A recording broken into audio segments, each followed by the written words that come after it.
मैं अपने प्रेस के साथियों का धन्यवाद देता हूं कि आज उत्तर प्रदेश का बजट पेश हुआ है और हर बार की तरह सरकार फिर कह रही है कि सबसे बड़ा बजट, और उसका प्रचार भी ये लोग करते हैं। जो बजट आया है, और बजट से पहले मैंने जानबूझ करके आपको दो खबरें बताई। एक जो आगरा शहर है, जहां पर नाला और रोड को लेकर के लोग नारे लगा रहे हैं कि नाला नहीं, रोड नहीं तो वोट नहीं। और दूसरी खबर यह है कि शादी के कार्यक्रम में शामिल होकर के लौट के आ रहे थे, रास्ते में जानवर दिखा, उसकी वजह से गाड़ी को या गाड़ी से बचाते बचाते उन लोगों की जान चली गई। सोचो, कल्पना करिए कि परिवार की जान चली गई हो और शादी के कार्यक्रम से लौट रहे हो, एक खुशी के कार्यक्रम से, और खुशी के कार्यक्रम को आगे बढ़ाने के कार्यक्रम के लिए शामिल हो रहे थे। ये सरकार पिछले लगभग 7 साल तो यहां हो रहे यूपी में, और दिल्ली के 10 साल। जो डबल इंजन की सरकार है, इसको हिसाब किताब देना चाहिए। दिल्ली के 10 साल और उत्तर प्रदेश के 7 साल। दिल्ली में भी कोई नेतृत्व नहीं बदला, वही का वही नेतृत्व है, और यूपी में भी कोई नेतृत्व नहीं बदला, वही के वही मुख्यमंत्री हैं। और उसके बाद दिल्ली और लखनऊ वाले मिलकर के बड़े बड़े सपने दिखा रहे हैं।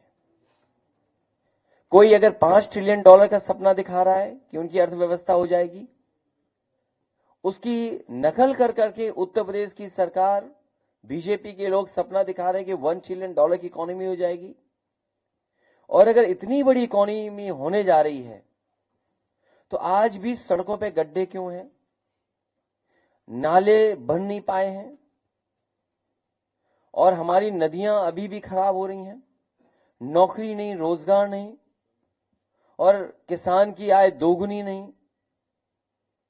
किसान अभी भी आर्थिक संकट से गुजर रहा है, उसकी किसी फसल की कीमत नहीं दे पा रहे हैं। कहने के तो बजट में कई फसलों के नाम लिए उन्होंने, लेकिन कहीं भी सरकारी खरीद और एमएसपी की बात को लेकर के सरकार चुप है। तो जिस सरकार में और जिस डबल इंजन की सरकार में किसान दुखी हो और नौजवान के हाथ में नौकरी ना हो, और कमाल तो तब है जब सबसे बड़ा बजट बोल रहे हो, 7 लाख करोड़ या 8 लाख करोड़ तक बजट पहुंचने जा रहा है, और उस समय नौकरी रोजगार नहीं है हाथ में, बच्चों को लाइन में लगना पड़ रहा है, और एक भी जगह नौकरी की बात नहीं है, लगातार रोजगार की बात सरकार कर रही है। तो क्या इजराइल में जो बच्चे जाएंगे, क्या वो सम्मान का रोजगार होगा? अपने परिवार, घर परिवार के लोगों को छोड़ करके मजबूरी में जा रहे हैं, जब उन्हें कोई नौकरी और रोजगार यहां नहीं मिला है, तो अपनी मजबूरी में जा रहे हैं वो लोग। ये सरकार मजबूरी का लाभ उठा रही है। और जो लोग ये कहते हैं कि सबका साथ सबका विकास, पहले ही पन्ने पर सरकार अपना रटा रटाया और भारतीय जनता पार्टी का नारा सबका साथ सबका विकास, जब तक गैर बराबरी नहीं खत्म होगी तो सबका साथ कैसे होगा संभव? ये गैर बराबरी मिटाने की बात नहीं करते हैं, ये सबका साथ लेने की बात करते हैं। क्या गैर बराबरी इस नारे से खत्म हो रही है?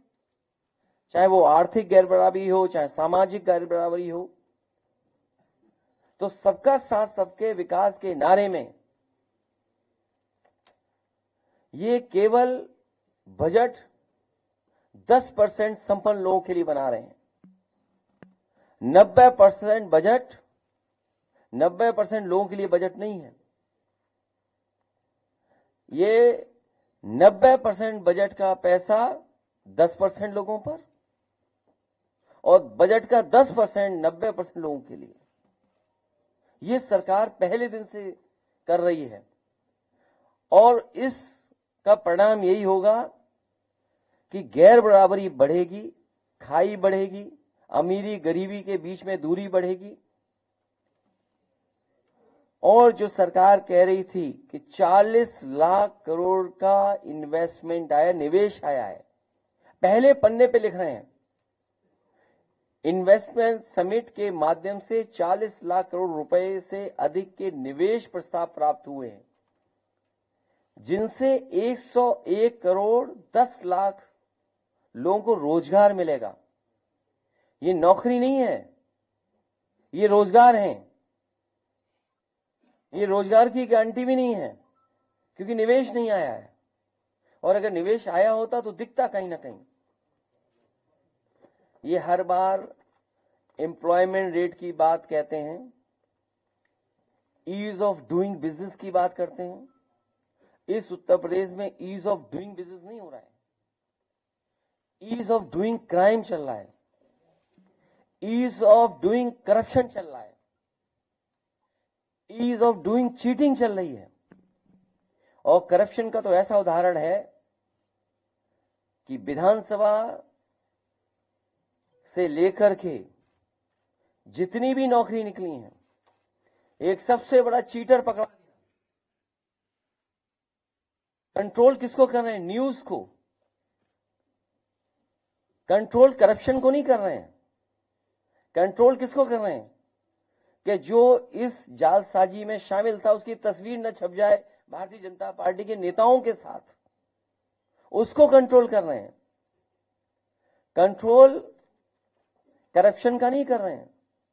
तो ईज ऑफ डूइंग बिजनेस नहीं चल रहा है, यहां पर ईज ऑफ डूइंग करप्शन चल रहा है, ईज ऑफ डूइंग चीटिंग चल रही है, ईज ऑफ डूइंग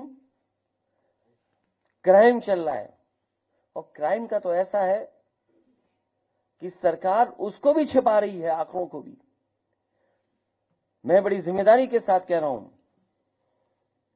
कि सबसे ज्यादा जो पीड़ित, दुखी या जिसके साथ अन्याय हो रहा है, भेदभाव हो रहा है, वही 90% पीडीए लोग हैं, जिनकी थानों में रिपोर्ट नहीं है, जिनकी कोई सुनवाई नहीं है। एक थाने से दूसरे अधिकारी, तीसरे अधिकारी और टॉप के अधिकारियों तक मिलने जाते हैं। और इस आंकड़े को अगर आप और साबित करना चाहें तो कोर्ट से एफआईआर मजबूर है लिखवाने के लिए। जब से बीजेपी की सरकार आई है, थानों में और जहां पर एफआईआर या सुनवाई होनी चाहिए नहीं हो रही है, मजबूरी में लोगों को थाने का, कोर्ट का सहारा लेकर के एफआईआर लिखवानी पड़ रही है। हीरो फ्यूचर एनर्जी पता नहीं क्या है, कोई समझ पा रहा हो तो बता दे, प्रेस के साथ ही बता दे। बजट के दूसरे पन्ने की जो स्पीच में है, ये बात मैं नहीं कहूंगा कि वित्त मंत्री क्या पढ़ रहे थे। वित्त मंत्री जो पढ़ रहे थे वो बड़ा इधर उधर करके पढ़ रहे थे। जिनको माउस चलाना ना आता हो, उनसे क्या उम्मीद करोगे कि बजट कैसा देंगे? तो जैसे जीरो टॉलरेंस है, जैसे जीरो टॉलरेंस है क्राइम के लिए, वैसे ही है कि हीरो फ्यूचर एनर्जी में 4000 करोड़ रुपए का निवेश आएगा। एमओयू हो गए उसके भी, और बात कोई समझ न पाए, इसलिए 2 लाइनें उन्होंने दोहे की पढ़ दी।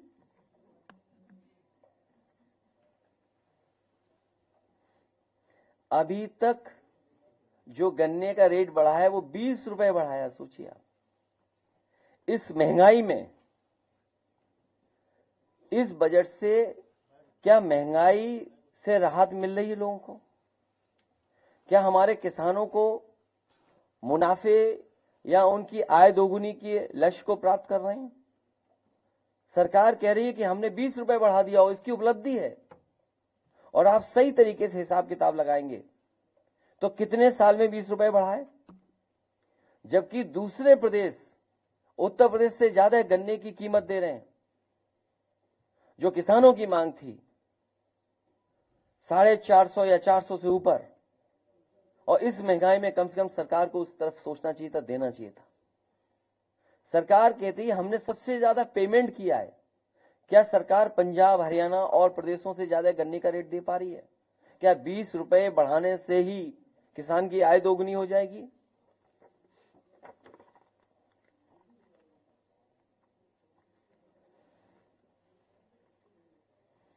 ये नौकरी की बात नहीं कर रहे हैं। एकेटीयू के संभाग में लगभग 700 से अधिक संस्थानों के छात्रों के लिए 25,000 रोजगार। उत्तर प्रदेश कौशल विकास मिशन में युवाओं को ट्रेनिंग देकर के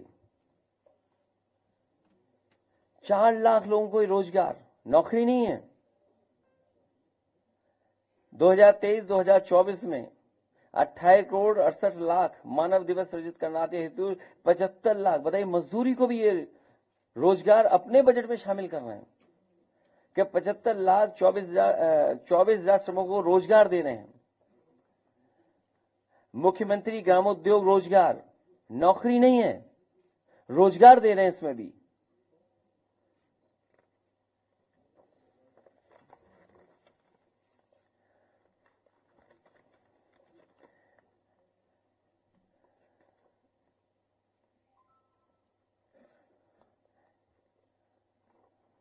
जो सरकार ये कहती कि गरीबों का इलाज हो रहा है, मुख्यमंत्री कोष से सबसे ज्यादा मदद मिल रही है। मैं केवल 3 हॉस्पिटल्स का बताता हूं लखनऊ के, और किसी भी अस्पताल में आप पर जाकर के देख लें हालत क्या है।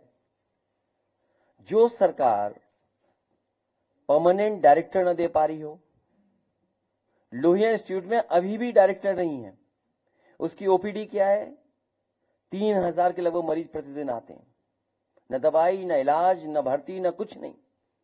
लोग एक अस्पताल से प्राइवेट अस्पताल में जाना, दलालों के माध्यम से इस सरकार के लोग उन्हें प्राइवेट की तरफ भेज रहे हैं। पीजीआई के 2,000 ओपीडी, केजीएमयू की 8,000 OPD.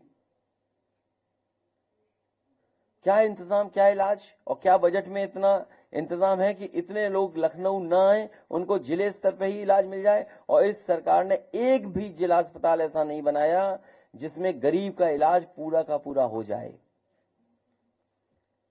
Ease of doing cheating जो चल रही है उत्तर प्रदेश में, उसकी वजह से सरकार को 75 जनपदों में साइबर क्राइम थाना खोलना पड़ रहा है। हर थाने में सेल है, साइबर क्राइम सेल खुली हुई है थाने में। उसके बाद सरकार को 75 जनपदों में साइबर क्राइम थाना खोलना पड़ रहा है। तो सोचिए कितने बड़े पैमाने पर चीटिंग हो रही होगी, साइबर क्राइम हो रहा होगा। देश में सबसे ज्यादा साइबर क्राइम अगर कहीं है तो वो उत्तर प्रदेश में हो रहा है, कोई दूसरा उत्तर प्रदेश नहीं है। तो ईज ऑफ डूइंग क्राइम चल रहा है, चीटिंग चल रही, और कहां गया इनका जीरो टॉलरेंस का नारा जो जीरो हो गया इनके सामने।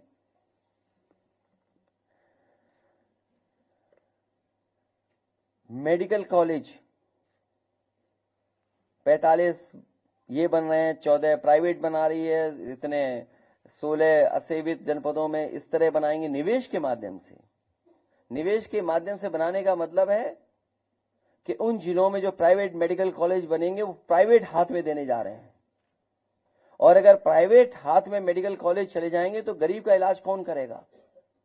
और जो इन्होंने बनाए भी हैं उनमें किसी में भी जो स्टाफ होना चाहिए, जितनी जगह होनी चाहिए, जो असिस्टेंट प्रोफेसर, एडिशनल प्रोफेसर या जो और मेडिकल स्टाफ होता है, कहीं पर्याप्त नहीं है। और सबसे बड़ा प्रोग्राम किया गया था लखनऊ में ही। न जाने कितने दिल्ली के बजट चले गए, उत्तर प्रदेश के बजट चले गए। क्या अटल बिहारी वाजपेयी जी के नाम पर मेडिकल यूनिवर्सिटी बनने वाली पूरी हो गई है? आज भी पूरी नहीं हो पाई है। अब पता नहीं मुख्यमंत्री जी कौन सी स्कीम ला रहे हैं कि जिससे सुपर कंडक्टर्स में इन्वेस्टमेंट यूपी में आ जाएगा।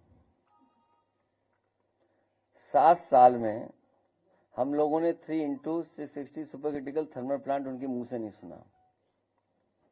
पता नहीं कौन सी पॉलिसी ला रहे हैं जिस पॉलिसी से सुपर कंडक्टर्स में इन्वेस्टमेंट आने वाला है। हमारी जो जानकारी है, दुनिया की सबसे बड़ी कंपनी माइक्रोन,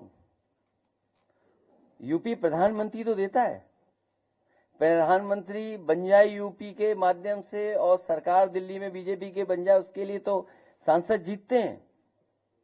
लेकिन जब सबसे बड़ा इन्वेस्टमेंट आने की बात हो तो यूपी में नहीं आते हैं। दुनिया की अगर सबसे बड़ी कंपनी है सुपर कंडक्टर्स की, वो तो दूसरे प्रदेश में क्यों जाए? वो उस प्रदेश में जाना चाहिए, उस प्रदेश में इन्वेस्टमेंट आना चाहिए जो प्रदेश सबसे ज्यादा लोकसभा के सांसद चुन करके भेजता हो, जो प्रदेश प्रधानमंत्री बनाने के लिए सबसे ज्यादा लोकसभा के सांसद जिताता हो। तो वो कंपनी आपके यूपी में क्यों नहीं आई? और फिर पता नहीं कहां से किसी ने बता दिया होगा कि अभी पूर्वांचल और आगरा लखनऊ एक्सप्रेसवे जुड़ नहीं पा रहा है। जो लोग पूर्वांचल एक्सप्रेसवे पूरा ना बना पा रहे हो ढंग से, जिसके जो इंतजाम होने चाहिए थे, वे साइड एमिनिटीज, मंडी या लाइटिंग या राइडिंग क्वालिटी पूरी ना कर पाए हों और अपने शहर की सड़क ना बना पाए हों। 2022 में गोरखपुर लिंक बनकर के तैयार हो जाना चाहिए था, अभी तक गोरखपुर लिंक नहीं बन पाया है। और हो सकता है अगर हिसाब किताब ठीक लगाएं और कैलकुलेशन ठीक हो तो देश की सबसे महंगी सड़क अगर कोई बन रही है तो गोरखपुर लिंक सड़क बन रही है, जो 91 किलोमीटर की है, 6000 करोड़ की बन रही, जो आज भी पूरी नहीं हो पाई। सोचिए आप, 91 किलोमीटर का गोरखपुर लिंक है जो पूर्वांचल एक्सप्रेसवे से जुड़ता है, वो आज भी पूरा नहीं हो पाया है। उसमें 6000 करोड़ का पैसा लगाया सरकार ने अपने खजाने का। और लखनऊ रिंग रोड तो बनी नहीं, बताओ लिंक कैसे बन जाएगा पूर्वांचल और आगरा लखनऊ का? अगर लखनऊ रिंग रोड अभी तक बन गई हो तो बता दें आप लोग। कोई प्राइवेट आदमी को खुश करने के लिए नई योजना ला रही है सरकार, औद्योगिक और लॉजिस्टिक पार्क के लिए 800 करोड़ की 4 लेन सड़क बनाने के लिए। मुझे लग रहा है कोई सरकार का बहुत ही प्रिय इन्वेस्टर होगा, उसके लिए बजट से आपके 800 करोड़ की सड़क केवल उसके लिए बनने जा रही है। शहरों और कस्बों में ट्रैफिक जाम की समस्या का समाधान के लिए 1000 करोड़ रुपए, आप में से तमाम साथी जानते होंगे, लखनऊ की ट्रैफिक व्यवस्था को ठीक करने के लिए मुख्यमंत्री स्तर, अधिकारी स्तर पर न जाने कितनी बैठक हो चुकी हैं। और यूपी के जितने बड़े शहर हैं या कस्बे हैं, उन सब में जाम की समस्या है। और राजधानी तो स्मार्ट सिटी का हिस्सा है, कानपुर तो स्मार्ट सिटी का हिस्सा है, आगरा तो स्मार्ट सिटी का हिस्सा है, आपका वाराणसी तो स्मार्ट सिटी का हिस्सा है। स्मार्ट सिटी में सांड पहले पहुंच जाएगा, आप नई गाड़ी से निकल पाओगे। बनारस हो, लखनऊ हो, क्या है ट्रैफिक जाम, लोगों को घंटों जाम में बना रहता है, उसके लिए बताइए 1000 करोड़ रुपए। तो फिर स्मार्ट सिटी के नाम पर पैसे जो आए उसका क्या हुआ है? पानी पहुंचा नहीं, हर बजट में 22,000 करोड़ रुपए आ जाता है जल जीवन मिशन में। अगर आप पिछला बजट देखोगे उसमें भी 20,000 करोड़ रुपए कम नहीं है। पहले भी इतने ही पैसे थे, उससे पहले भी इतने ही पैसे थे, और फिर उतने ही पैसे।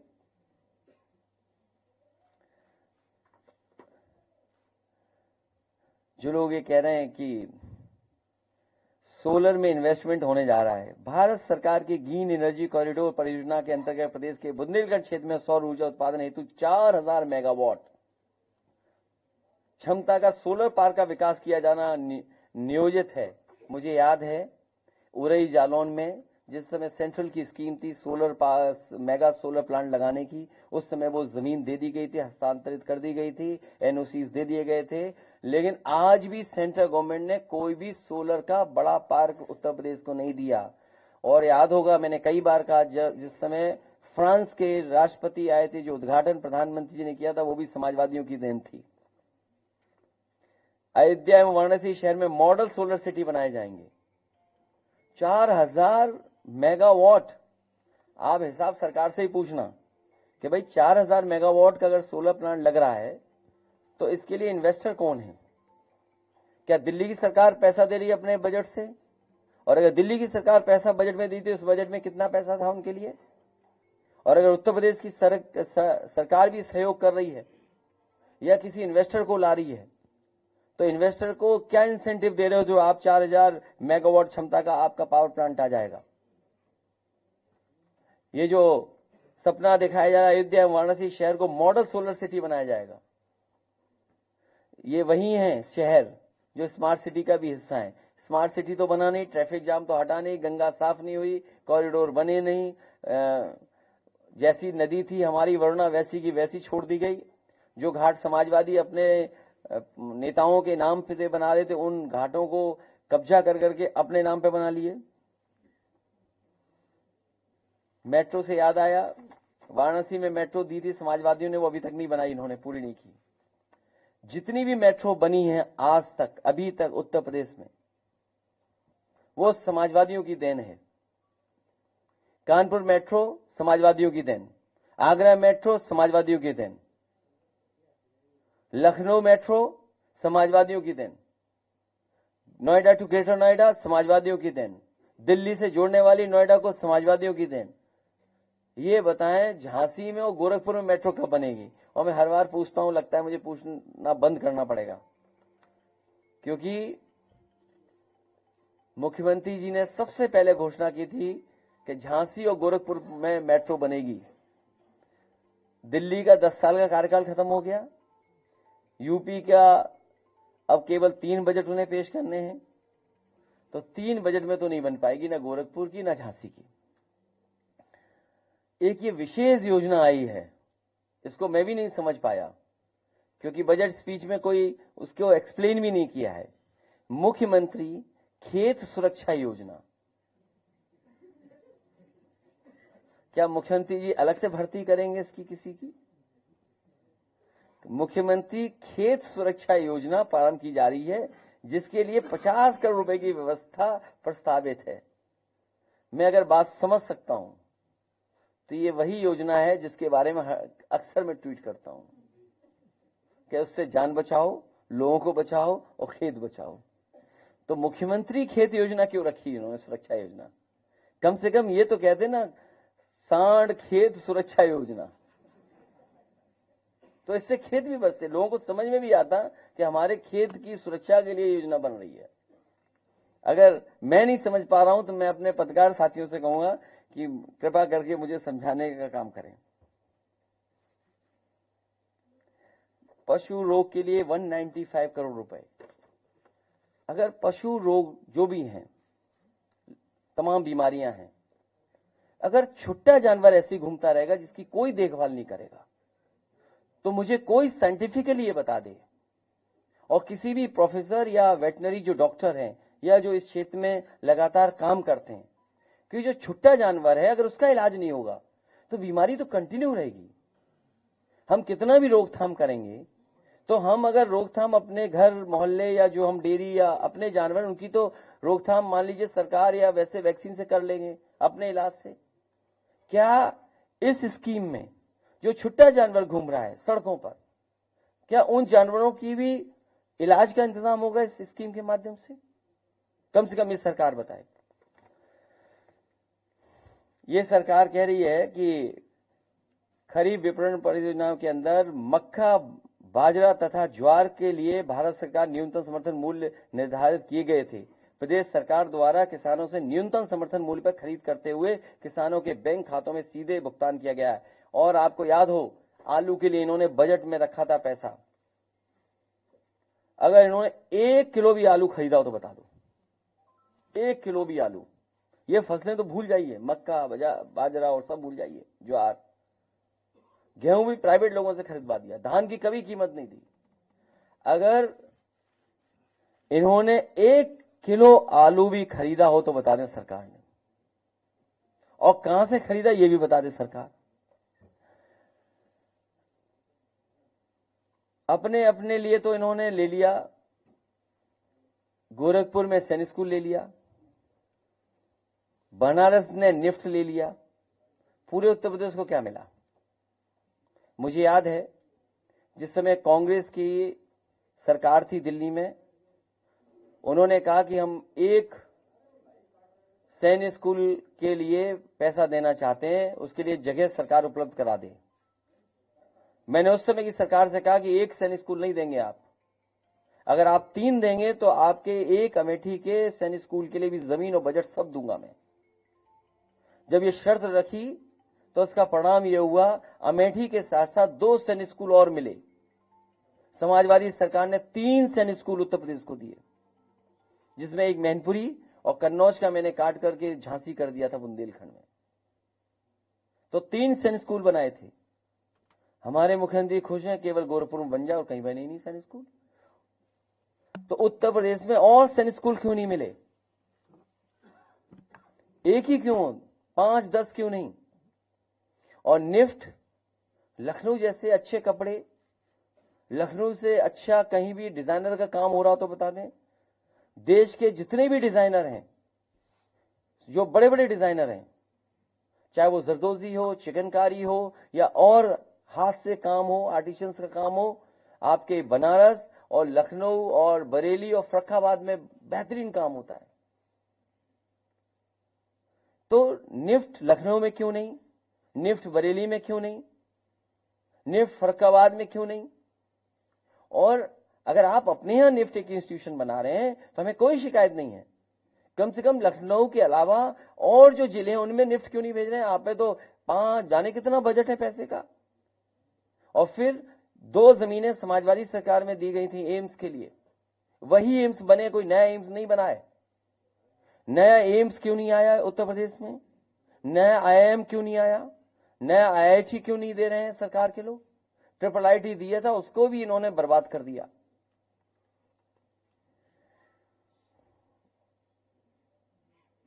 और जितने भी हमारे और संस्थान हैं, सरकार बेच करके आईटीआई और पॉलिटेक्निक को भी बेचना चाहती है। आईटीआई और पॉलिटेक्निक को भी बेच देगी बहुत जल्दी। सरकार कह रही है डेटा सेंटर स्थापित किए जाने का लक्ष्य रखा गया है, जिसमें प्रदेश में 30,000 करोड़ रुपए के अनुमानित निर्देश से 900 मेगावाट क्षमता के सृजन का लक्ष्य रखा गया है। कहां डेटा सेंटर बना रहे हैं आप? नोएडा के अलावा डेटा सेंटर कहां बन रहा है? जो हमारी सबसे बेसिक शिक्षा है, प्राथमिक शिक्षा, सरकार कह रही है कि छात्र छात्राओं के लिए यूनिफॉर्म, स्वेटर, स्कूल बैग, जूता मोजा एवं स्टेशनरी के लिए हम 1200 रुपए दे रहे हैं। कोई हमें बता दे आज की महंगाई में क्या 1200 रुपए में ये सब चीजें आ जाएंगी? क्योंकि ये सब चीजें सरकार को देनी पड़ती। सरकार को बहाना मिल गया कोरोना के समय से, और सरकार ने लगातार महंगाई बढ़ाई है। तो सरकार को बजट ज्यादा देना पड़ जाए जूते, मोजे, स्वेटर, कपड़े और ड्रेस के लिए, इसलिए सरकार केवल 1200 रुपए देकर के संतुष्ट कर रही जनता को। इससे बड़ा धोखा और क्या हो सकता है? और हमारे प्राइमरी स्कूलों में बच्चों की संख्या कम हो गई। ये जो आंकड़े बता रहे हैं कि कक्षा 1 से 8 2 करोड़ से अधिक छात्र छात्राओं के लिए निःशुल्क स्वेटर एवं जूता मोजा उपलब्ध कराने हेतु 650 करोड़ रुपए और फिर 350 करोड़ रुपए बैग के लिए। कहां मिल रहा है? कभी जूता 1 नंबर, कभी 2 नंबर, लेकिन सरकार अपना बजट बचाने के लिए डीबीटी दे रही, जिससे सरकार को न खरीदना पड़ जाए। 75 राजकीय पॉलिटेक्निक निर्माणाधीन पीपीपी मॉडल पे जाने जा रहे हैं। पीपीपी मॉडल मतलब प्राइवेट लोगों के हाथ में दिया जा रहा है। एयर कनेक्टिविटी के लिए बहुत कह रहे हैं, बड़ी बड़ी बातें कह रहे हैं। 7 साल में कोई मुरादाबाद में लैंड नहीं कर पाया एयरक्राफ्ट, कोई आजमगढ़ में लैंड नहीं कर पाया। चित्रकूट में जो बन रहा है एयरपोर्ट वो समाजवादियों का देन है, नेताजी और समाजवादियों की देन है, जिसकी वजह से आज तक चालू सरकार नहीं कर पाई। आजमगढ़ की बात मैं समझ सकता हूं, आजमगढ़ तो जानबूझ के इसलिए नहीं चलाने दे रहे कहीं हम न पहुंच जाए, लैंड कर जाए जाकर के। मुरादाबाद में कब उतरेगा हवाई जहाज, आजमगढ़ में कब उतरेगा, या जो और जगह के नाम ले रहे हैं कब उतरेगा हवाई जहाज। ये जो अल्लामा इकबाल की जो कभी उन्होंने सारे जहां से अच्छा हिंदुस्तान हमारा जो गाना गाया था, उसी की जो 4 लाइनें हट गई थी, 2 लाइनें वो गा दी हमारे। बताओ इन्हें अपनी बात को साबित करने के लिए क्या कहना पड़ रहा है। यूनान, मिस्र, रोम सब मिट गए जहां से, अब तक मगर है बाकी नामो निशान हमारा। अरे ये तो वहां गए थे अमेरिका, ये वही पढ़ रहे हैं 2 लाइनें। तुलना अमेरिका से हम कहां खड़े हैं, अमेरिका के सामने हम कहां खड़े हैं। तुलना ये किस देशों से करना चाहते हैं। और फिर इन देशों के जो पर कैपिटा इनकम होगी, भारत के लोगों से ज्यादा पर कैपिटा इनकम होगी वहां की, जिन देशों के बारे में कहने कि मिट गए सब, आप अल्लामा इकबाल की लाइनें इस्तेमाल कर रहे हो अपने बजट में। कम से कम भगवान राम के लिए जो उन्होंने लिखा वो लाइनें भी 2 पढ़ देते कि भगवान राम के बारे में उन्होंने क्या कहा। मैं शायद बहुत लोगों ने लिखा, लेकिन उन्होंने भी कम अच्छा नहीं लिखा जितना अच्छा उन्होंने लिखा है। पर कैपिटा इनकम उन देशों की क्या है। इसलिए बजट बहुत ही गुमराह करने वाला बजट है। ये जो आंकड़े हैं केवल जनता को समझाने वाले हैं, कि जनताओं को दिखाने वाले हैं वो आ रहा है, वो मिलेगा आपको। झूठा इंसान अंत में अपने सिवाय किसी को धोखा नहीं दे सकता। अंत में सब पकड़ा जाता है, फिर वो अपने को ही धोखा दे रहा होता है। इसलिए बजट डायरेक्शनलेस था। इस बजट में पीडीए के लिए कुछ नहीं है। इस बजट में पीडीए के लिए रोजगार नहीं है, पीडीए के लिए कोई निवेश नहीं है, पीडीए के लिए कोई स्थान नहीं है। ये केवल 10% लोगों को खुश करने वाला बजट है। 90% लोगों के जीवन में कोई बदलाव इस बजट से आने वाला नहीं है। मैं अपने प्रेस के लोगों का धन्यवाद देता हूं। हो सकता है आपके लिए कुछ बजट में रहा हो, वो मैं देख नहीं पाया, क्योंकि न्यूज को कंट्रोल करने के लिए भी बजट है इनके पास। घटना को कंट्रोल नहीं कर रहे हैं, ये न्यूज को कंट्रोल करने के लिए बजट रखते हैं।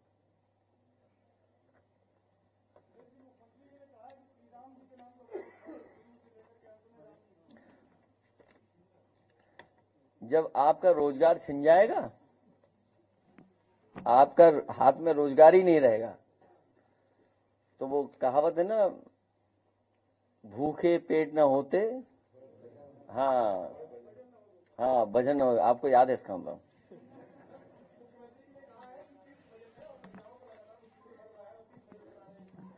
भाई ये कलर से नहीं डिफाइन होता है, ये कलर से बजट नहीं डिफाइन होता है। मुखर्जी जी किसने बता दिया कि कलर से डिफाइन हो जाता है बजट। भाई आप जमीन पे क्या पहुंचाए हो, ये कि इस बजट से क्या काम होने जा रहा है, लोगों के जीवन में क्या बदलाव आने वाला है। ईज ऑफ डूइंग क्राइम कैसे रोकेगा।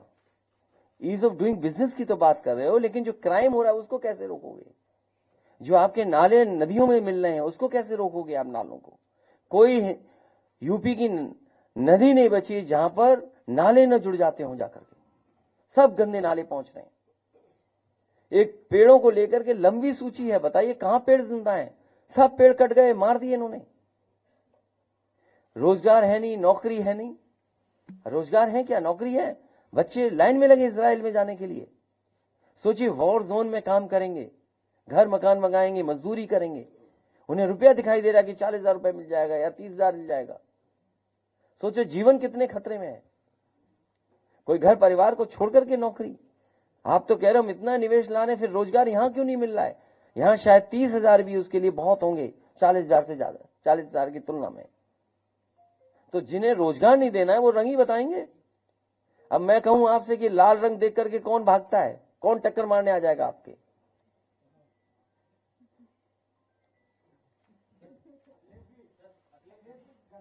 गन्ना किसानों की बात कर रहे थे आप, पक्ष भी कहता है, सरकार भी कहती है कि गन्ना किसानों का आय दुगना हो रहा है, और आप भी कह रहे हैं, लेकिन जो जमीनी हकीकत है तो उस पर क्या प्रयास करें कि आप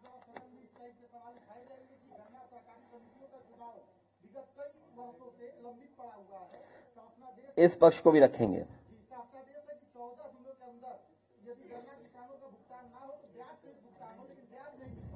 बीजेपी अपने मैनिफेस्टो को बनाने के बाद न पढ़ती है न अमल करती है। भारतीय जनता पार्टी के दोनों मैनिफेस्टो उठा करके देख लीजिए, ये बात लिखी हुई है उन्होंने कि 15 दिन के अंदर भुगतान हो जाएगा, और 15 दिन के अंदर भुगतान नहीं होगा तो इंटरेस्ट के साथ वो भुगतान होगा। लेकिन ये सरकार जो बजट लाई है वो 10% लोगों को खुश करने के लिए, और 90% जो पीडीए के लोग हैं उनको बस लालच दे करके।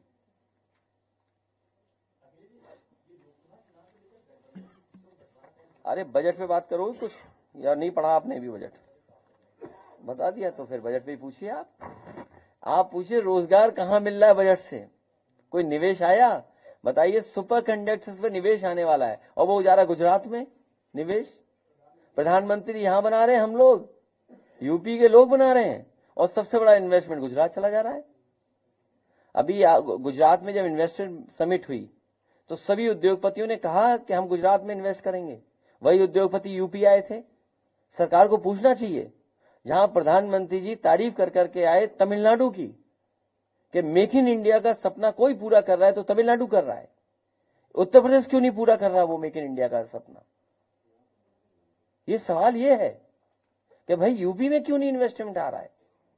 और अगर आ रहा होता तो हमारे नौजवानों को विदेश जाना पड़ता रोजगार के लिए, उस वॉर जोन में, जो वॉर खत्म ही नहीं होना है।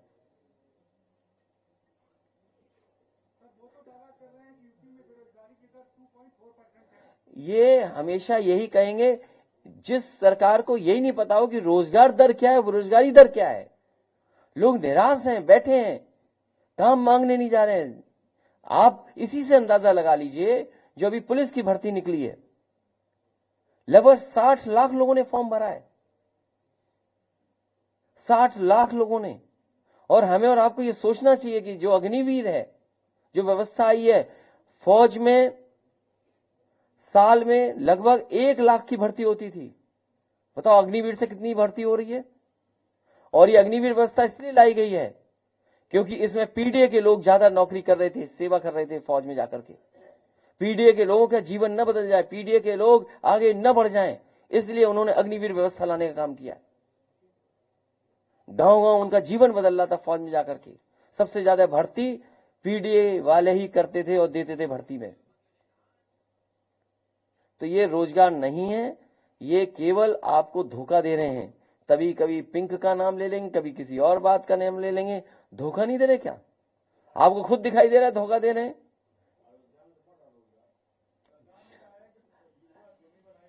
और जहां कहीं भी आप कह रहे हैं रोजगार बढ़ रहा है, मैंने एक टीवी के एक प्रोग्राम में देखा, एक नौजवान खड़ा होकर के अपना सीवी दिखा रहा है, क्या मैं वेटर बनूंगा?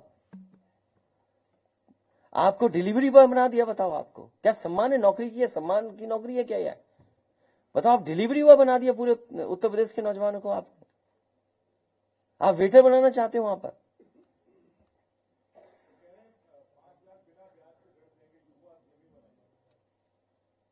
अच्छी बात है अगर 5 लाख दे रहे हैं, हम तो कह रहे 5 लाख नहीं 50 लाख दो। क्या किसने रोका है? लेकिन मिलेगा किसको? है कहां पैसा सरकार के पास? और सरकार के पास पैसा होता तो क्या ये दूल्हा दुल्हन नाले में और गड्ढे की सड़क में अपनी जयमाला डालने होते? वे दिखाओ उनको वीडियो, भूल गई है दोबारा। ये बहुत शॉर्ट है, तुम भी रील्स की तरह चलते हो क्या? एकदम आगे बढ़ा दी न्यूज। अरे ये सरकार उद्घाटन का उद्घाटन करती है तो शिलान्यास का शिलान्यास करने में कौन सी शर्म आएगी इसको? सवाल ये है कि आप ये पूछिए, सुपर कंडक्टर्स की बात कर रहे हैं तो सबसे बड़ा इन्वेस्टमेंट गुजरात में होने जा रहा है सुपर कंडक्टर पे। आप ये कहते हैं कि इस निवेश से इतने रोजगार आएंगे, निवेश हुआ कहां पर है?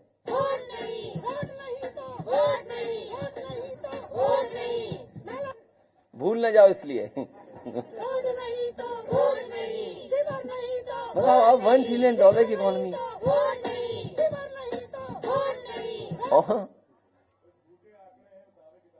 नहीं वो हमें तो शेर आते नहीं, हमें तो पढ़ना ही पड़ेगा, हम नहीं रट पाते हैं। और शेर वो है ही, उम्र भी उनकी ऐसी है कि शेर के अलावा और क्या पढ़ सकते हैं वो। अच्छा, जो अकेला रहेगा उसमें बहुत समय है। अब आप में से कितने अकेले, हाथ उठाओ। कोई है अकेला?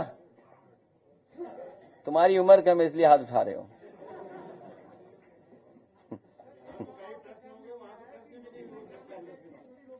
सॉरी,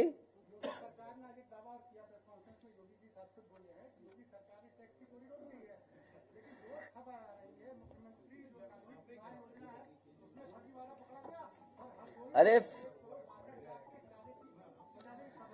देखिए,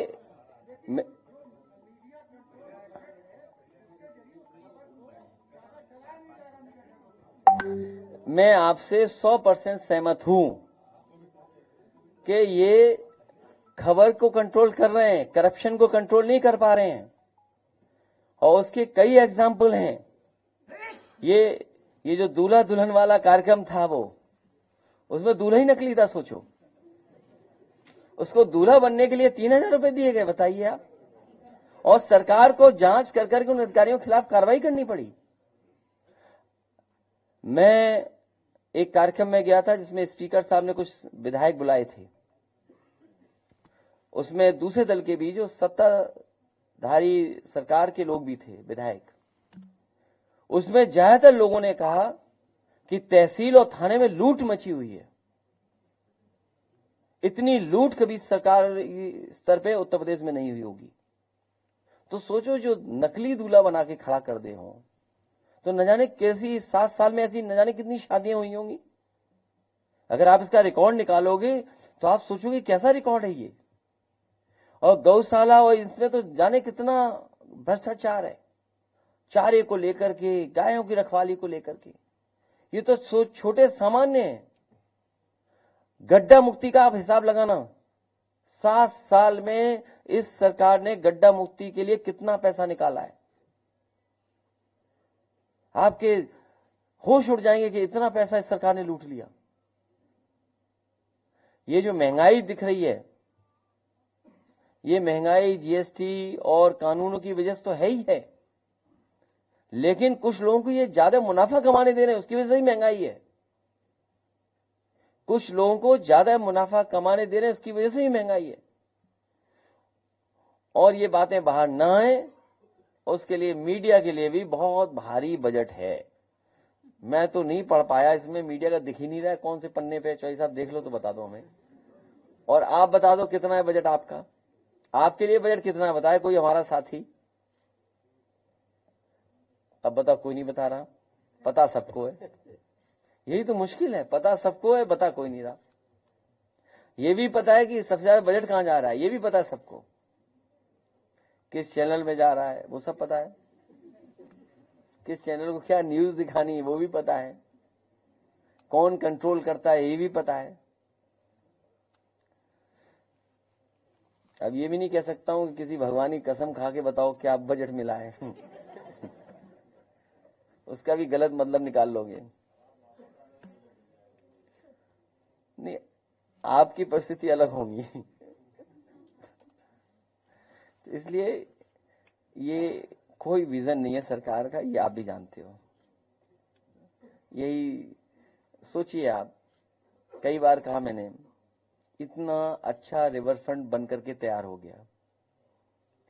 मैं आज भी कहता हूं, अगर कभी भी सरकार को नदियों को साफ करने के लिए फैसला लेना पड़ेगा, तो जो कॉन्सेप्ट, जो डिजाइन, जो तरीका गोमती में अपनाया गया, यही अपनाना पड़ेगा कि कोई भी नाला रिवर में न जाए।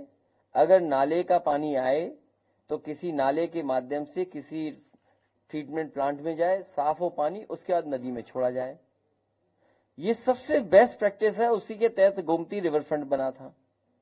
इस सरकार को, क्योंकि समाजवादियों ने रिवर फ्रंट बनाया है, तो इनको भी लगा कि हमें भी रिवर फ्रंट बनाना है। तो सोचिए रिवर फ्रंट कहां बना रहे हैं, नाले पर।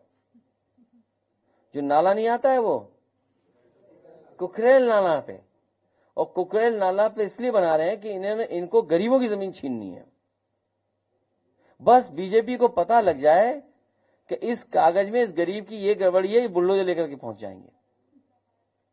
अभी बात करते करते याद आ गया कि ये सरकार कह रही है कि दिल्ली की तरह लखनऊ में भी एरो सिटी बनाई जाएगी 1500 एकड़ जमीन में। अच्छा, आप सब लोग लखनऊ में रहने वाले लोग हैं। 1500 एकड़ में इसका मतलब है यह है अमोसी गांव पूरा बुलडोजर चला देगी सरकार, या वो स्कूटर इंडिया उसमें बुलडोजर चला देगी, या सरोजिनी नगर तक ले जाएगी, उधर पीछे सरोजिनी नगर में जो घर मकान बन गए उन पर बुलडोजर चला देगी भाई। या फिर आप लिखिए मत, क्या लिखा इन्होंने कि दिल्ली की तरह लखनऊ में एरो सिटी बनाएंगे। जो एरो सिटी बनी है दिल्ली में वो बिल्कुल एयरपोर्ट के पास बनी है। आप लोग बताइए एयरपोर्ट के पास जमीन कहां है लखनऊ में, बताइए कहीं जमीन हो तो बताओ। और क्या कह रहे हैं 1500 एकड़ जमीन में। इसका मतलब एयरपोर्ट के आसपास जितनों ने प्लॉट लिए हैं, घर मकान या गांव है, सब पे बुलडोजर चलने जा रहा है, इनके एरो सिटी बनेगी। बताइए इसको सच माने क्या हम? इसी बजट में है, इसी बजट में लिखा हुआ है। तो अब ये पिंक रंग देखें कि क्या देखें? याद रखना लाइट और साउंड में, लाइट तेज भागती है, साउंड बाद में आता है। दूर से तो चमकते हुए दिखाई देंगे, लेकिन जब मुंह खोलेंगे तो पता लग जाएगा क्या बोल रहे हैं। लाइट तो चमचमाती दिखती है। इन्हीं शब्दों के साथ मुझे इशारा हो गया कि जाना चाहिए हमें प्रेस की तरफ से। कौन सी? तो जब गरीब बना रहे हैं ये लोग, जब 80% लोगों को गरीब बना देंगे, 90% लोग गरीब बना देंगे, तो राशन ही तो देंगे।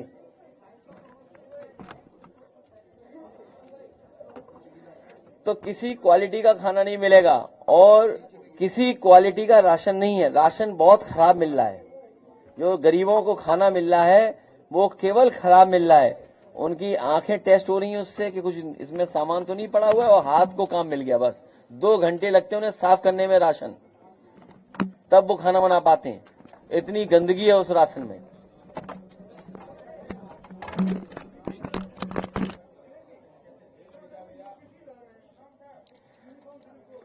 ये बजट की बात है, अभी उसमें नहीं कोई बात चर्चा करनी चाहिए।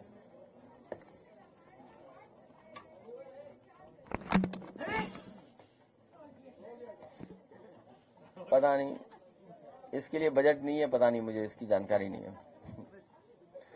छींक पे भी टैक्स लग जाएगा, बता दे रहे हैं। तुम दवाई खाओ, किसी डॉक्टर से ले लो, 3 दिन दवा और रेस्ट करिए। सो रहे थे, इतना तकलीफ बीमारी में कि सो रहा था ये हैं। हाँ, ये तकलीफ होती है ना, उसमें वायरस है। और क्या वायरल नहीं होता क्या? ये ऐसे हंस रहे जैसे बजट ही नहीं मिला आपको इस बार। अरे ये तो बता जाओ जाते जाते, बजट किस चैनल को सबसे ज्यादा मिलता है?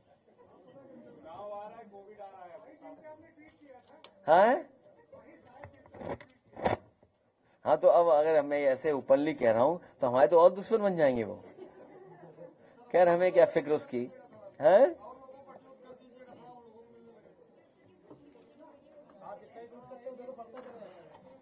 किसका? तो ठीक है, अगली बार ख्याल रखूंगा इस बात का।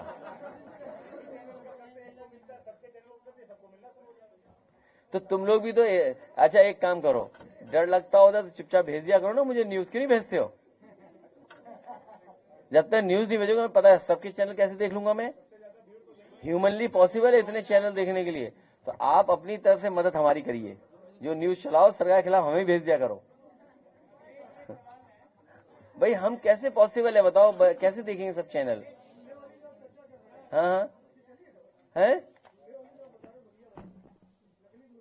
हाँ, वो तो सब में चली, काफी चली। नहीं, वो इतनी बड़ी न्यूज थी कि कैसे रोकोगे? मतलब किसी लड़के को पकड़ करके 2000 रुपए, उसमें कार्रवाई हुई है अधिकारियों। और ये ऐसा नहीं है एक जिले में, हर जिले में यही कहानी मिलेगी आपको।